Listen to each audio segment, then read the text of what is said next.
Good morning students and all my dear friends. As you know that your PS second exam has been successfully completed, and from today our online class is going to start once again. So we are start in once again and do our next syllabus, try to complete. So प्यारे बच्चों, जैसा कि आप सबको पता है कि आपका जो PS सेकंड का एग्ज़ाम था, उस PS सेकंड के एग्ज़ाम को हमने सक्सेसफुली कंप्लीट कर लिया है। तो आगे की जो बची हुई अपने जो नेक्स्ट सिलेबस हैं, जो हमारा अगला सिलेबस है, बचा हुआ सिलेबस जो कि ऐसे सेकंड का सिलेबस है, उस सिलेबस को हम आज से कंप्लीट करने की कोशिश करेंगे।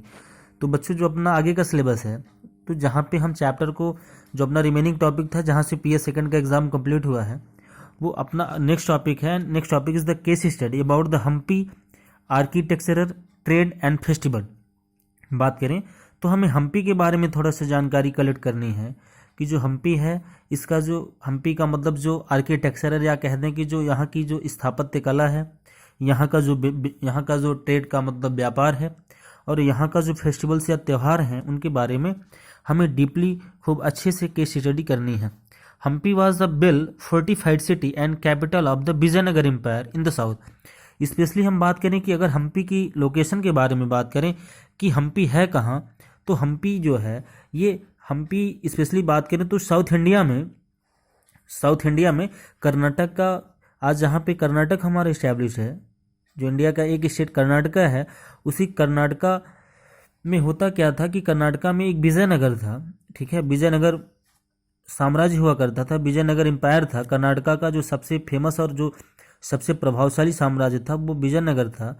और इस विजयनगर साम्राज्य की स्थापना के बारे में बात करें तो इस्टेब्लिशमेंट, इसके अगर इस्टेब्लिश के बारे में बात करें तो हरिहर और बुक्का नाम के दो ब्रदर्स थे जिन्होंने विजयनगर की स्थापना किया था। तो इसी विजयनगर की जो कैपिटल हुआ करती थी और जो फोर्टिफाइड सिटी थी, कह सकते हैं कि हम स्पेशली बात करें कि जो कि एक वेल डेवलप्ड सिटी थी विजयनगर, उसी विजयनगर की जो कैपिटल हुआ करती थी वो हम्पी हुआ करता था, जो कि साउथ इंडिया में था।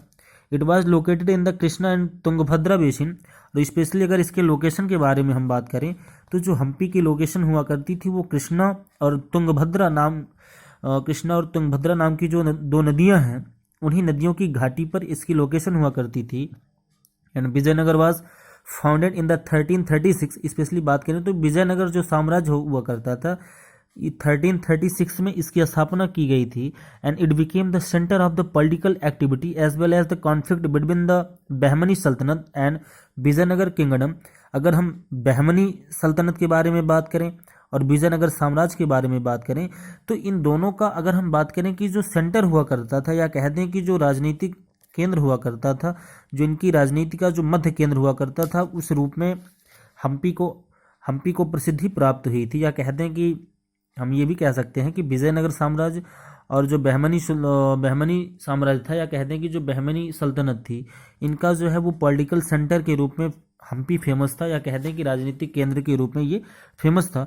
नो मोर्टार और the cementing agent was used in the construction of the surrounding walls of the city. अगर हम हम्पी शहर के बारे में बात करें तो इस शहर की जो सबसे विशेषता है, या कहते हैं कि जो सबसे बड़ी खूबी है, कि यहाँ पर बिल्कुल सीमेंट का जरा सा भी यूज़ किया ही नहीं गया है। ये कहते हैं कि या जो सीमेंट के जो भी हम कह दें कि या सीमेंट के जो भी एजेंट होते हैं, चाहे सीमेंट का जो भी एजेंट के रूप में हम कह सकते हैं कि जैसे ना तो यहाँ पे सिलिका का यूज़ किया गया है, ना ही स्टोन का यूज़ किया गया है, ना ही सिलिका ना ही स्टोन, इन सब का बिल्कुल जरा सा भी यूज़ नहीं किया गया है। पूरी सिटी में जो दीवारें क्रिएट की गई हैं, जो कंस्ट्रक्ट की गई हैं, इसमें जरा सा भी, थोड़ा सा भी यूज़ नहीं किया गया है। साथ साथ जैसा कहते हैं कि सिलिका हो गई, स्टोन हो गया, या लाइम स्टोन, चूना पत्थर, इन सब का बिल्कुल थोड़ा सा भी यूज़ नहीं किया गया है।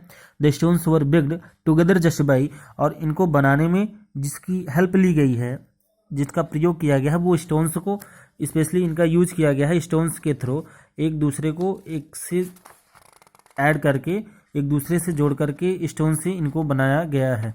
So for today only this much. Thank you and have a good day.